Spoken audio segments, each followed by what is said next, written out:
The O'Reilly Factor is probably the perfect example of everything that's wrong with Fox News Channel.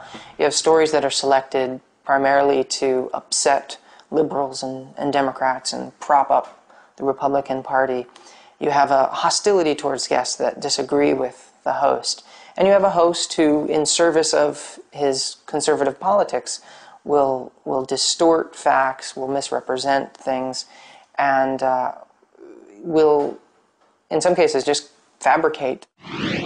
In the personal story segment tonight, we were surprised to find out that an American who lost his father in the World Trade Center attack had signed an anti-war advertisement that accused the USA itself of terrorism. Jeremy Glick is the son of a Port Authority worker who died at 9/11, and he had signed an anti-war petition, and O'Reilly had to have him on.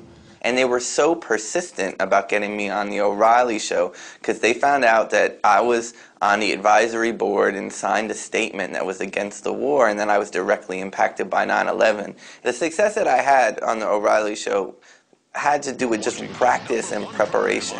I taped the shows, and what I did is I took a stopwatch that I used to use for running sprints in high school, and I would see when he has a hostile guest, and I would time how long it takes for him to cut them off. You were the only one. I was surprised. And the reason I was surprised is that this ad equates the United States with the terrorists. I said, I'm shocked that you're surprised, and basically just made the only point I wanted to make. Our current president now inherited a legacy from his father and inherited a political legacy that's responsible for training militarily, economically, and situating geopolitically the parties involved in the alleged assassination and murder of my father and countless of thousands of others. So I don't see why it's so surprising for you to think that I would come back and want to support. It is surprising, and I'll tell you why. I'll tell you why it's surprising. You are mouthing a far-left position. It was extremely intimidating sitting down in the studio because he's really tall. And he lords over you. You see, I'm sure your beliefs are sincere, but what upsets me is I don't think your father would be approving of this. Well, actually, my father thought that Bush's presidency was illegitimate. Maybe he did, but I don't think he'd be equating this country as a terrorist nation. Well, I wasn't saying that it was necessarily like that. You what I'm saying is absolutely said that. Jeremy was pretty cool during it, and he was giving his political views, which were very to the left of O'Reilly's. And he said, oh, I don't really care what you think politically.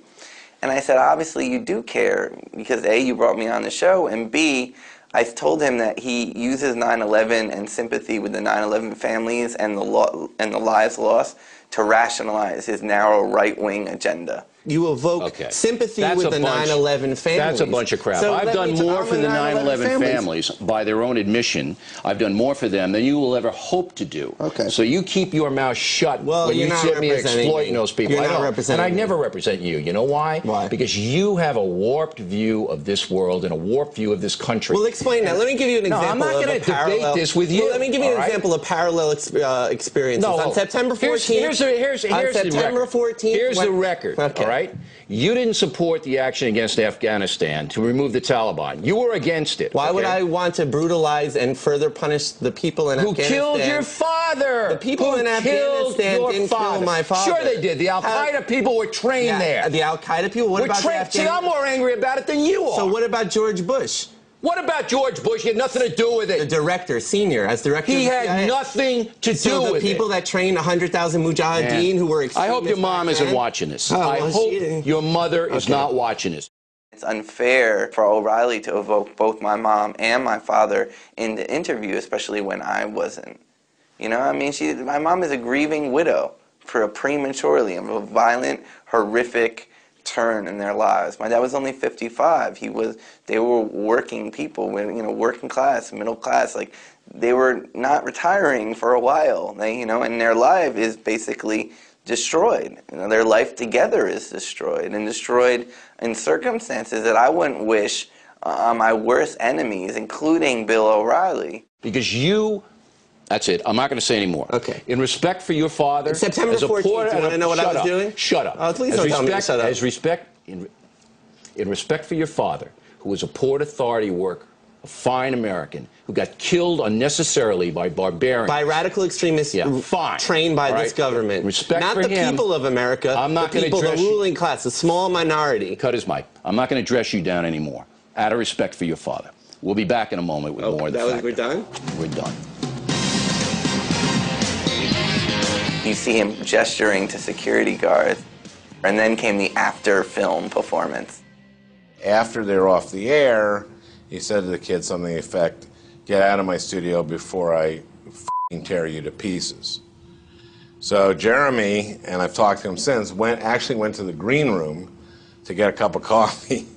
And the executive producer and the assistant encouraged me to leave the building because they were, quote, concerned that if O'Reilly ran into me in the hallway, he would end up in jail. This is our house here. If somebody comes to your house and begins spitting on the floor, you'd remove them. Glick was out of control and spewing hatred for this program and his country using vile propaganda. The next day, I just turned on and watched the follow-up and saw my views totally distorted. Next thing I know, I was saying Bush planned 9/11. Glick was saying without a shred of evidence that President Bush and Bush the elder were directly responsible for 9/11. Now, that kind of stuff is not only loony, it's defamation. That paints me as a fringe conspiracy nut. This kid said nothing about President Bush and his father, Bush the elder, orchestrating the attack on their own country. So O'Reilly's just lying here. He came on this program and accused President Bush of knowing about 9/11 and murdering his own father. Glick said, "Can I sue him?" And so I called the lawyer who was in my case of Fox versus Dutton and Franken. He says, "Well, the kid has to prove that O'Reilly knew he was lying. And O'Reilly is so crazy, he lies so pathologically, that it's harder to prove that O'Reilly knew he was lying." So oddly enough, if someone has a record of crazily lying, it is harder to sue them for defamation.